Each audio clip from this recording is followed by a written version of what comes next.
Wassalatu wassalamu ala rasulillah wa ala alihi wa ashabihi wa mawala.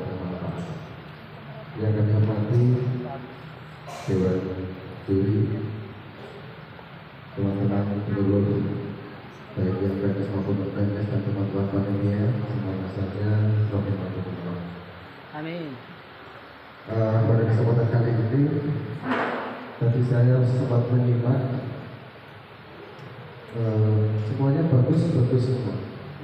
Juara lah. Bagus semuanya dan saya mengapresiasi.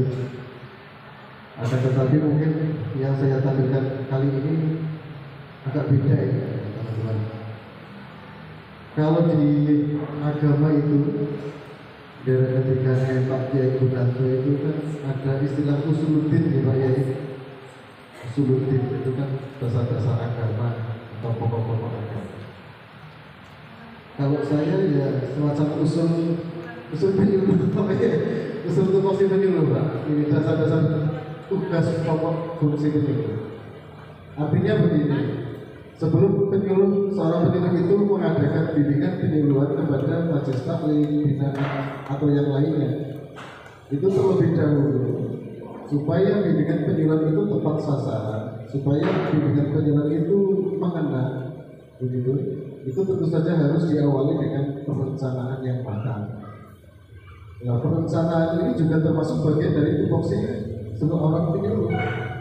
Jadi seorang penyuluh tidak hanya melulu harus kayak yang terlagi kenal itu yang makhluk begitu, tidak harus gitu ya. Tapi juga akan lebih baik lagi kalau diimbangi kemampuan untuk dalam hal pendataan. Nah, saya berbicara tentang data.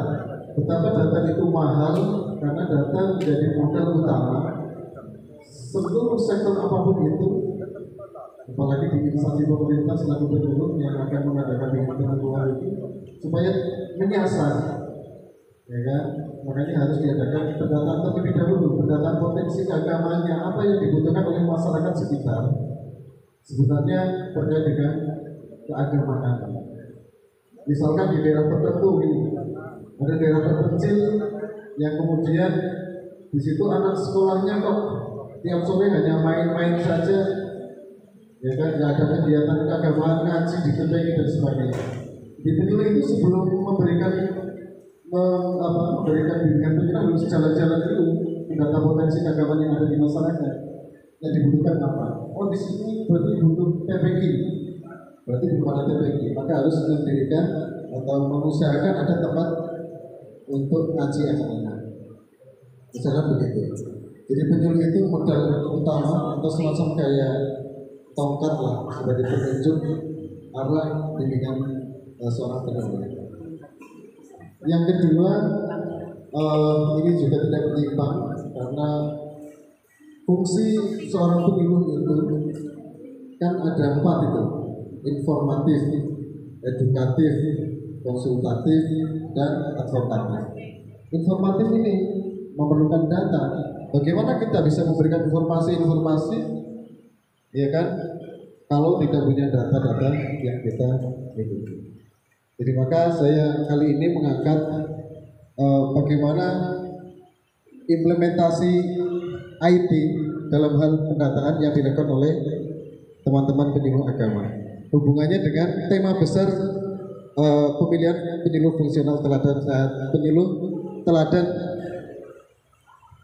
saat ini tahun 2021 adalah inovasi bimbingan penyuluhan saat pandemi. Jadi awal mulanya begini Bapak, khususnya para Bapak yang terhormat Dewan Juri, di awal pandemi itu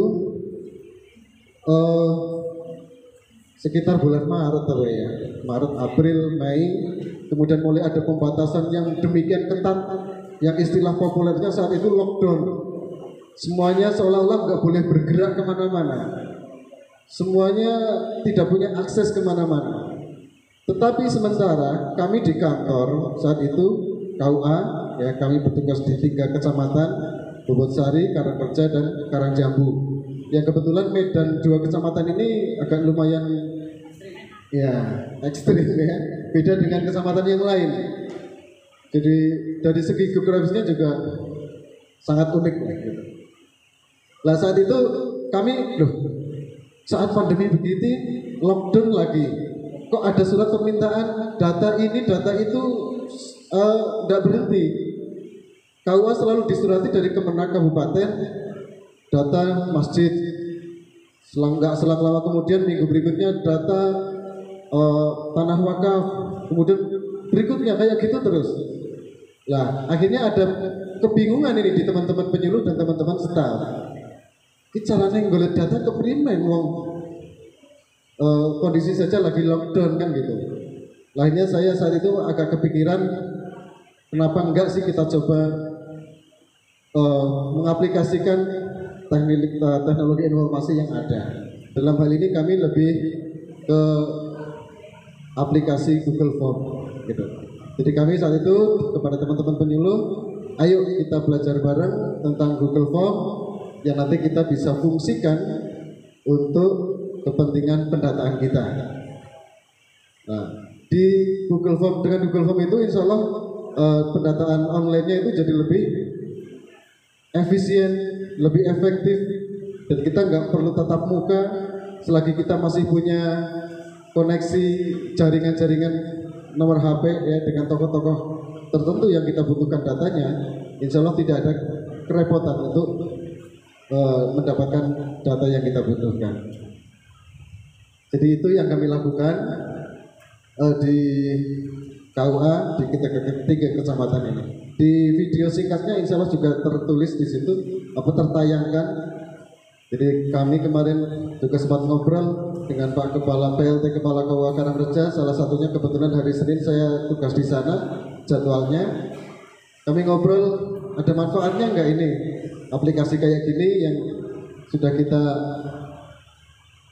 latihan bareng-bareng dengan teman-teman penyuluh hubungannya dengan pendataan di KUA. Beliau menyatakan ya merasa terbantu sekali sehingga data-data yang dibutuhkan oleh Kemenak segera bisa kita sajikan saat itu. Dan insya Allah valid karena yang memberikan datanya adalah orang yang tepat begitu, dari sumber yang bisa dipercaya. Kira-kira begitu saja singkat cerita yang bisa kami sampaikan. Gitu Pak Dewan Juri, monggo.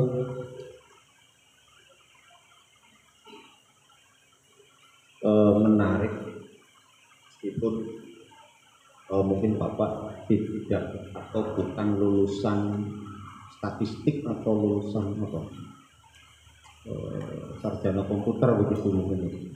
Menariknya di sini adalah bahwa hari ini itu sebenarnya kita semua itu berbicara data.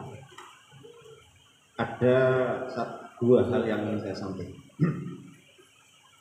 Kita Bapak ingin lakukan survei atau pendataan, saya kira tidak sendirian. Bagaimana Bapak mengorganisasi orang-orang yang akan terlibat di dalam proses pendataan ini. Ini yang pertama. Jadi intinya tim. Bagaimana Bapak melakukan pengorganisasian itu. Kemudian yang kedua, kurang satu Google Form-nya Pak. Bapak kurang satu Google Form, yaitu tingkat kepuasan sebagai feedback ketika narasumber atau sumber-sumber informasi itu diakses oleh Bapak. Misalnya, apakah pelayanan ataupun bentuk-bentuk produk yang disampaikan oleh Kemenak itu bisa tersampaikan dengan cepat melalui data ini misalnya begitu. Nah ini saya kira kurang itu saja. Kalau ini kemudian ditampilkan, kemudian dibuat semacam misalnya kurva, diagram, itu saya kira bicara data teruji validitasnya. Itu saja barangkali dua hal. Terima kasih.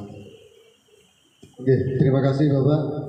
Jadi untuk yang pertama perlu kami sampaikan, ketika kita sudah latihan bersama Google Form itu memang kami sudah menyiapkan sebelumnya. Jangan sampai ketika kita sudah mempunyai kemampuan membuat form-form melalui aplikasi itu, kemudian kita tidak bisa memberdaya menggunakannya kan gitu. Maka kami sudah siapkan dan insya Allah sudah jalan sampai hari ini ya, sejak tahun 2020 yang lalu kami langsung membuat tim, kita bagi tim. Kami namai saat itu penyuluh pendamping desa. Jadi kita ada 8 orang yang penyuluh non PNS di tiap KUA kecamatan. Kita bagi ada berapa desa, misalkan ada 8 berarti satu-satu kan gitu ya. Kita seimbangkan. Kalau ada yang kelebihan 2 kita cari lokasi desa yang paling luas mana. Itu nanti yang 2 orang kan begitu. Nah kita sudah siapkan tim yang kita namai penyuluh pendamping desa. Kami mewajibkan kepada teman-teman yang ditugasi mendampingi desa-desa tertentu untuk membuat grup WA yang di dalamnya itu ada pemerintahan desa, Pak Kades, Sekdes, Pak Kesra kan yang hubungannya dengan kita itu. Kemudian ada tokoh agama, takmir masjid, imam masjid, UPZ kalau ada dan sebagainya. Semua kita libatkan, sampai Karang Taruna pun kita libatkan di situ dalam satu grup, tokoh-tokohnya saja. Sehingga ketika kita butuh atau dimintai data dari Kemenak secara cepat, oh ternyata ada orangnya ini di sini. Dimintai jumlah masjid, ada takmir masjid di situ. Kita tinggal kirim Google Form di grup. Mohon tolong Bapak, kami membutuhkan data jumlah masjid misalkan. Itu hanya contoh saja Bang. Jadi kita memang sudah siapkan saat itu. Dan hari ini sampai hari ini insya Allah masih ada. Dan alhamdulillah lagi dari yang sederhana itu, kemudian kemarin Pak Kasih sempat ketika gitu rasa-rasa kayaknya penyuluh pendamping desa akan kita angkat ini jadi program kabupaten. Insya Allah itu dijadikan sebagai salah satu eviden dalam zona integritas, katanya bagian dari inovasi. Itu kalau boleh cerita sedikit begitu. Yang kedua terkait dengan andaikan bisa ditampilkan tingkat kepuasan gitu, okay? Jadi kita sih sementara itu ya pada saat itu nggak kepikir memang. Kita hanya kepikirannya kita ngambil data Pak, ngambil data dan kita mensosialisasikan, misalkan ada regulasi-regulasi baru, surat edaran baru dari Kemenak dan sebagainya, kita share di grup yang sudah ada tim pendamping desa itu. Jadi kita memang nggak kepikiran ada kita memberikan ruang bagaimana tanggapan kepuasan dan sebagainya, memang belum kepikiran. Oke. Tapi insya Allah untuk tingkat kabupaten sudah Pak, banyak di website ada aplikasi si cakap dan sebagainya, kemudian termasuk layanan halo itu apa ya, yang untuk misalkan ada lapor gitu kan ada di Kemenak kabupaten. Terima kasih Pak atas masukannya. Terima kasih untuk Pak Hikam. Segala sesuatu itu pasti ada sebuah kendala, apalagi berkaitan tentang IT. Nah, yang saya tanyakan kepada panjenengan itu, kendala apa yang paling sulit dihadapi dalam penyuluh agama terkait panjenengan menangani 3 KUA ya? Itu yang paling sulit itu yang seperti apa, dan apa yang panjenengan lakukan kendala itu bisa menjadi sebuah penyelesaian masalah begitu. Terima kasih. Oke. Terima kasih Pak Yai. Jadi ini tidak khusus terkait dengan pendataan ya. Jadi ini sifatnya umum. Apa yang menjadi kendala saya, mungkin bagian tersulit yang saya hadapi ketika kondisi 8x3 wilayah kecamatan itu ya penyuluhnya. Jadi begini Pak Yai, kalau kita lihat, mungkin kalau panjenengan nanti berhadapan langsung dengan beliau-beliau para penyuluh non PNS sekabupaten, itu nanti akan bisa terlihat ini Pak Yai. Ada yang jenggotnya sudah 2 warna ya kan, ada hitam putih, atau yang satu warna putih semua juga banyak. Itu artinya apa? Dari sisi usia itu tidak menjamin penyuluh non PNS itu muda-muda semua. Kayak ini 17 Agustusan, 17 Agustus, 17 tahun. Ini 17 tahunan semua ini. Tapi ada yang senior-senior juga lebih banyak Pak, nggak sedikit. Jadi dari sisi usia itu nggak sama Pak. Ada yang muda banget, ada yang sedengan, ada yang sepuh sekali. Itu pertama. Kemudian yang kedua, dari sisi pendidikan, Pak. Dari sisi pendidikan, ini mohon maaf teman-teman penyuluh, bukan berarti ya, tapi ini bicara fakta. Artinya tingkat pendidikan memang berbeda-beda. Di penyuluh itu kalau yang non PNS tidak harus S1. Kalau yang PNS lah harus S1 kalau yang PNS. Tapi kalau yang non PNS itu tidak harus S1. Karena lulus SD pun ketika memang beliau seorang kiai dan ngajar kegiatan keagamannya juga memang faktual begitu ya, real di masyarakat, itu bisa menjadi masuk jadi tenaga penyuluh. Lah, dari sisi yang nggak beragam ini dari usia maupun tingkat pendidikan ini kan cukup menyulitkan, Pak. Ibaratnya gimana ya? Kita mau ngomongnya ini mau kayak apa ini? Ngomong dengan anak muda dengan kesepuan kan beda. Mau menyampaikan dengan gaya apa dan sebagainya. Ini tantangan, kendala. Dari usia begitu, pendidikan juga begitu. Lah, solusi kami yang pertama kita jelas harus sabar kan begitu ya. Sabar itu nomor satu. Kita harus sabar, kemudian kita dampingi, kita juga tidak kaku lah. Tidak kaku dan kita menerima setiap ada pertanyaan atau masukan-masukan dari teman-teman penyuluh, meskipun pernah kita sampaikan, tapi kadang-kadang ada yang belum paham dan sebagainya. Karena ya itulah tadi. Kira-kira begitu, Pak. Ada kesabaran dan ketekunan dari kami. Iya, jamin cukup. Iya, Pak. Sedikit Pak Hikam Aziz. Saya mungkin tidak bertanya, tapi ini ada masukan ya. Tadi katanya dengan apa yang sudah ditanyakan oleh Pak Kiai, kalau tagline-nya itu adalah implementasi, mestinya yang namanya policy itu memang sifatnya kan general. Orang tidak bicara karakter satu persatu. Ada yang pintar banget IT, ada yang karena mungkin belum S1 tidak memiliki kemampuan itu. Nah, kalau sudah menentukan kita misalkan penyuluh mau e-governance ya, seluruhnya mau digital, pengumpulan datanya itu implementasi itu ada tahapannya. Awal misalkan memperkenalkan teknologinya dulu kepada semuanya. Kemudian nanti jenis-jenis data seperti apa yang mungkin dikumpulkan menggunakan digital, menggunakan tidak, kayak gitu. Itu langkah semacam itu. Langkah dalam mengimplementasikan e-governance dalam pengumpulan data penyuluh itu disampaikan di dalam naskah, artinya begitu. Kemudian kalau ngomong data ini agak penting. Orang menyebutnya sekarang era big data itu ya. Dimana data itu sekarang yang dulu menjadi barang mewah, sekarang mewah tetapi kalau disebut sifatnya adalah telanjang. Kita kelihatannya kan tidak sadar itu di mapping orang lain. Misalkan apa yang kita klik per hari itu datanya di pemilik-pemilik perusahaan besar kayak Microsoft itu ada. Jangankan Microsoft, misalnya kita klik Facebook di marketplace, kita pernah cari barang apa, nanti marketplace kita yang muncul ya barang seputar itu. Jadi logaritma ini sering digunakan oleh korporasi besar dalam melihat karakter kita. Orang lain mungkin kenal kita itu lebih daripada kita sendiri. Penghasilan kita berapa, kecenderungan kita seperti apa, hobi kita apa, dan seterusnya itu terpetakan betul gitu. Nah, yang perlu diantisipasi bicara data itu ya satu, akurasi dan validasi.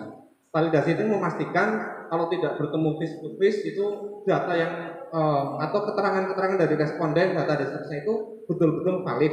Itu perlu diantisipasi. Kemudian yang kedua tentang akurasi, data itu perlu dijaga keamanannya, dirawat, diupdate, itu selalu semacam itu. Ini kalau bicara kerangka besar implementasi, saya kira judulnya itu menarik ya. Ini urgen, ini penting, dan ini memang bisa direalisasikan itu rasanya hafal, komprehensif, meliputi sampai ke tahap-tahap semacam itu. Mungkin itu, Pak. Ya, terima kasih masukannya Bapak. Jadi memang apa yang disampaikan oleh Pak Jenderal kita laksanakan ya. Kita sampaikan pelatihan secara telaten, kita langsung pandu Pak bareng-bareng. Jadi kumpul 8 orang.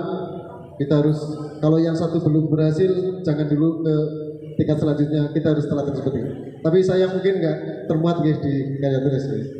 Ya, ini mungkin karena kelupaan saja, kelalaian. Oke, mohon maaf. Terima kasih sekali lagi masukannya dan cukup Bapak. Oke. semuanya saja kami rasa itu yang kami sampaikan. Mohon maaf banyak kekurangan tentunya, kekhilafan, tapi jangan lupa ini data itu rohnya instansi kita, jadi perlu kita utamakan. Terima kasih. Wassalamualaikum warahmatullahi wabarakatuh.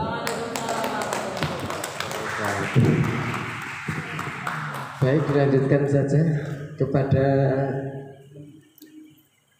berikutnya, yaitu Ibu Yuyu Juniawati SAG, dipersilahkan untuk menyampaikan paparannya.